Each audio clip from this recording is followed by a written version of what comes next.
好，我們特別要來關心到是美軍的咆哮者 EA-18G 空中相撞這一起事故怎麼回事？等一下我們會有一個比較深入的了解。另外是解放軍另外一頭呢，它正式的啟動了低成本的消耗戰。今天會來關心幾款武器，包括了歼6無人化，還有呢魔鬼魚現身。那麼美軍霸權正在被 AI 戰爭來重新改寫。今天就這些議題會一起來做關心。好，3個火線話題，等一下我們會請來賓特別幫我們做解析。就是這一起事件，美軍最頂的咆哮者電子戰機在航空展上面為什麼會空中相撞？是單純的飛安的意外，還是說美軍全球的戰線真的已經拉太長了，開始出現一些戰力上面的透支呢？這是第一件事情會做關心。第二件事情，我們來看到還有第3件。是大陸的無人化戰爭時代正式開啟嗎？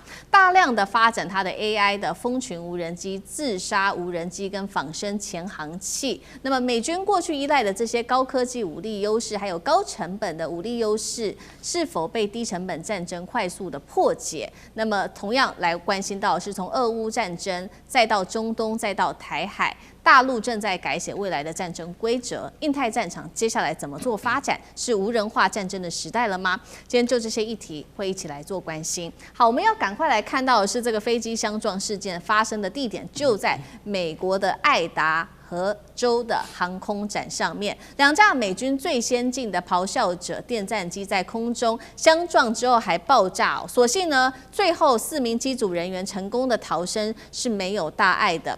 之所以咆哮者非常的重要，因為它是最核心美軍的這個電子戰的主力，負責的項目包括它可以壓制敵軍的雷達、防空系統跟通訊網絡，被視為航母打擊群的開路先鋒。難道這一次出事跟它的戰力已經出現疲態有關係嗎？因為我們包括了了解，在前幾天美國的福特號航母也是先前這個像失火了一樣，大家就在看說是不是同樣也是戰力疲態呢？因為美軍的戰線實在開太長了，包括在伊朗有戰爭。那麼全球還要部署它的航母，不管在南海、在台海、在東海這邊，還要做這種高度的巡弋是不是因為已經被逼到了極限，所以才會發生這一類的事情呢？那上次哥怎麼看？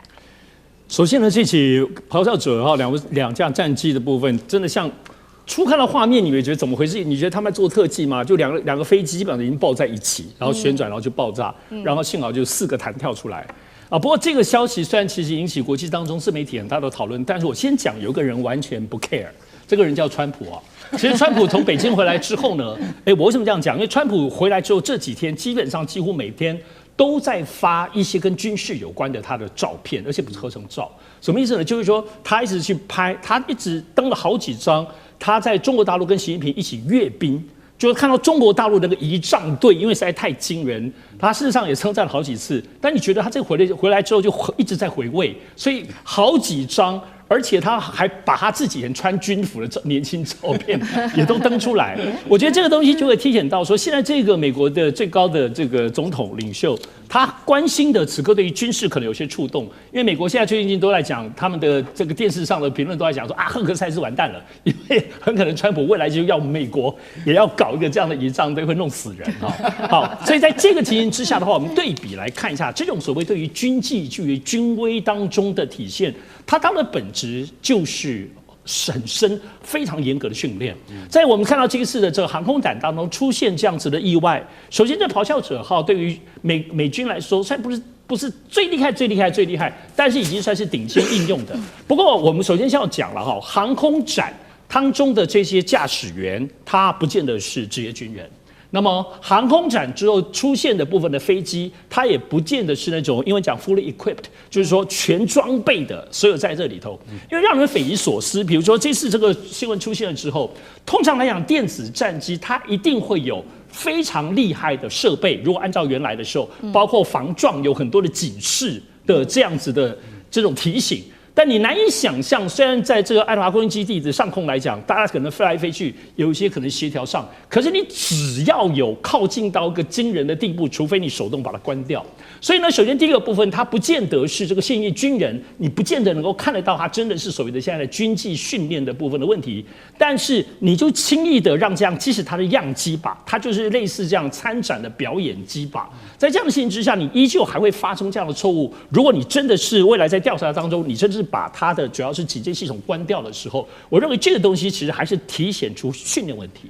因為這種安全性，你怎麼會視為這麼樣的無視於這個當中的這個部分的風險呢？所以我想，其實這一波其實都會引起，其實從北京川普回來之後，其實對於很多方面，中國大陸體現的雖然只是一層儀仗隊這種軍威的這個部分，但是在美國，其實尤其在川普心中，我們確定了。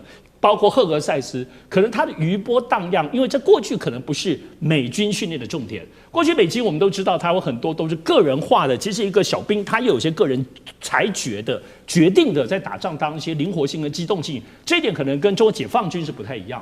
可是呢，現在中國解放軍的這種集體訓練的特色，可能也恰好是美國所欠缺的。所以這次咆哮者的這個意外仗當中，我們有看到了這一點。好，這個是來自尚志哥的觀察。那等一下同樣的問題也特別請教幹哥，又如何看這一起意外事故到底怎麼一回事？那另外一方面，我們剛剛也特別提到了嘛，中國現在呢打仗哦，它未來打的這場戰就會是無人化的戰爭。那我們也來看到說，那未來戰場可能會出現的哪幾種武器？好 ，CG 上面我們已經非常清楚的這個圖片給它一張張的列出來了。來看到特別今天要關心到4款，第一個我們來看到的是歼6無人化自殺機，它其實就是退役的殲6改造成的無人機，這是第一個。第二張圖我們來看到的是蜂群無人機，這種打造的就是大規模的 AI 無人機的先鋒部隊哦，而且数量我们從畫面上可以看到非常多輛，一起海量的衝出來。第三種，可以看到它這個外形哦，就有點類似海洋生物。但是呢，它的聲呐是很難被辨識的，所以具備高度靜音跟自主導航能力，潛航可以達到上千公里。最後一個圖，我們來看到的是新式的最新的艦艇防空系統，可以攔截巡弋飛彈、無人機，甚至是高超音速的武器。代表大陸現在不只是有了無人機，會搭配的就是傳統的這些飛彈啊、導彈，來在未來的無人化戰場上面來特別做攻擊。那所以日本方面其實現在很擔心，他們最新出的是2026防衛白皮書，點名大陸的軍演、航艦活動、無人機擴張是目前日本最大的挑戰。兩個問題：新型的武器跟這個咆哮者的問題，幹哥怎麼看？好，我完全突然想到說。上次剛才講的那一點，我都沒注意到，為什麼你知道？因為美國海軍在訓練飛行當中，他們會關掉警告器。為什麼？因為不斷的接近。這2架飛機是在那個 Mountain Home， 也就是愛達荷的基地。好，他們一起起飛的時候，然後你看到那個畫面的時候，一直不是 AI 生成哦。當後面的這一架，後面這架叫做僚機，前面這架叫長機，它既然是騎上去貼在上面，因為貼得太近了。那為什麼前面會不知道？代表說它的警告系統好像被關掉了。為什麼？因為他們常常接近，他們不斷的接近，他們在所有的表演當中會有無數次的接近，所以吵死人，乾脆關掉。在這種情況底下，也訓練飛行員的膽識。所以美國海軍或是美國空軍的特技飛行員，他們都有一定的注意力，但是這一次的初步的調查已經知道了，就是說這一次的這個騎上了長機，然後雙雙因為輕微的碰撞，然後到了一定的高度，發現再也爬不上去的時候，只好4個人同時彈射逃生了。什麼叫4個人？每架飛機上面有2個人，他也有2個人，那2個人加起來4個人。彈射的時候，因為他們用的是馬丁貝克的00彈射椅，也就是0高度、0速度都可以彈射，坐在地上也可以彈得到半空中，所以這樣的彈射椅是非常的可靠的。那經過了50年的發展，馬丁貝克彈射椅保住了這4個人的性命。可是現在我要講一句非常不客氣的話，是，請問一下 VAQ129中隊，你為什麼還會參加這樣子的飛行表演活動？那個是民間的活動。你現在所駕駛的 EA-18G Growler 咆哮者是什麼飛機？大家可能不知道。Growler 是美國海軍第一線，也可能是最後一種有人駕駛的電戰機了。什麼意思呢？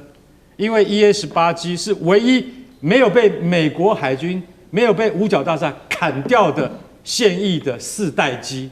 為什麼？因為它的工作是電子作戰，也就是說，當你要攻擊一個地點的時候，一隊電戰機先到前面，它根本不叫咆哮者，因為它根本一點聲音都沒有，它不會發出任何的警告，它實在是靜默的殺手。為什麼？因為它不但會干擾現場方圓數百公里之內所有的雷達系統都被它干擾掉。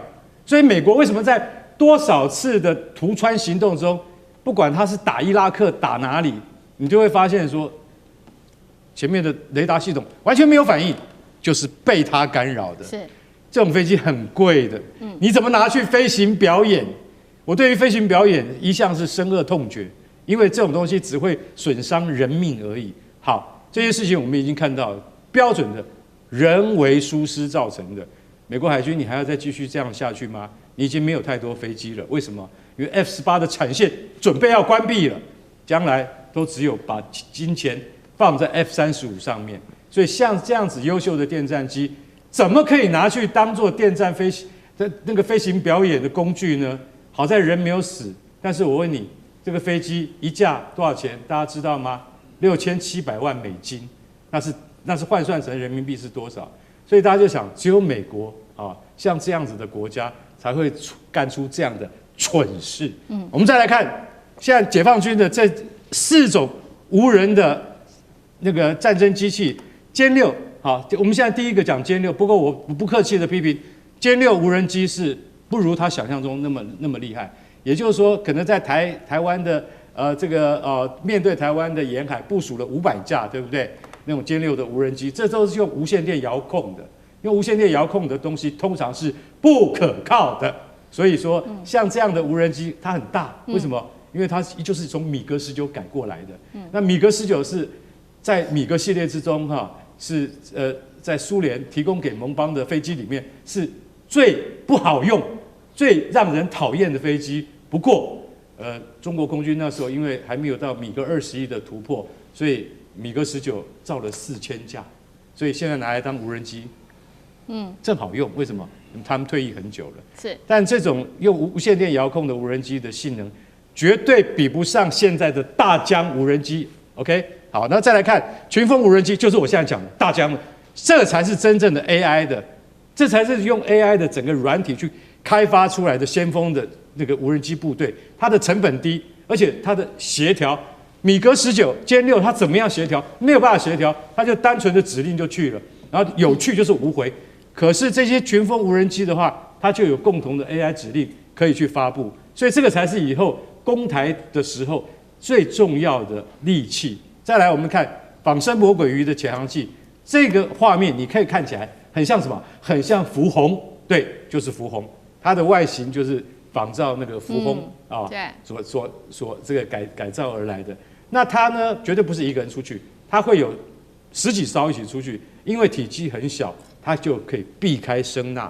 什麼叫避開聲納？就是說我今天讓你聲納探測不到，我體積很小，然後我的那個在水下的那個運動性能很好，所以說我們在一起出去探測、一起標定目標的時候，很難被敵人發現得到，所以我們就可以指揮什麼？我們就可以指揮水下作戰跟水雷的布防。所以你看到這個仿生魔鬼魚啊，你就會覺得說，你好像看到了一隻福鴻。其實當你看到一隻的時候，你就要想到後面有10幾隻，很可怕的。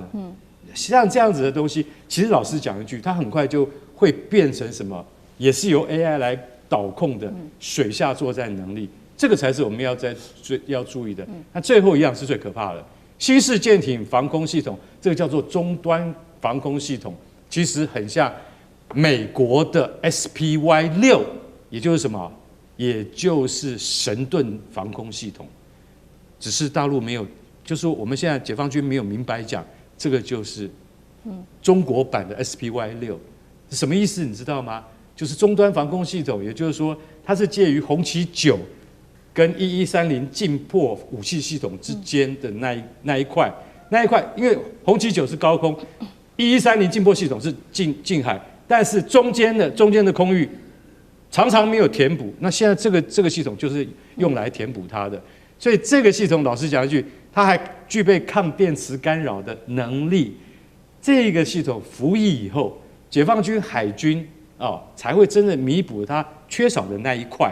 所以整個系統當它成熟的時候，你就會發現說，解放軍的無人化會成為以後各國都必須要去學習的對象。當然，我們也很期待說，有一天真的有實際的一些這個作戰，或是一些想定，或是一些演習當然我們不能依靠實戰，可是我們可以依靠一些演習來驗證這些新式裝備的有效性跟可行性。我覺得那天是可以被預期的。好，那麼接着就來看到說，那麼一系列中國大陸這邊推出的這種無人化戰爭的武器，又會接下來如何影響到台海，甚至是印太地區的區域安全？進入無人化戰爭時代会怎麼樣發展？聶老師怎麼看？我先補充一下，剛剛看到了2架飛機撞了。我從小在军人長大，我很想開飛機，我有開飛機的夢，那我眼睛也非常好。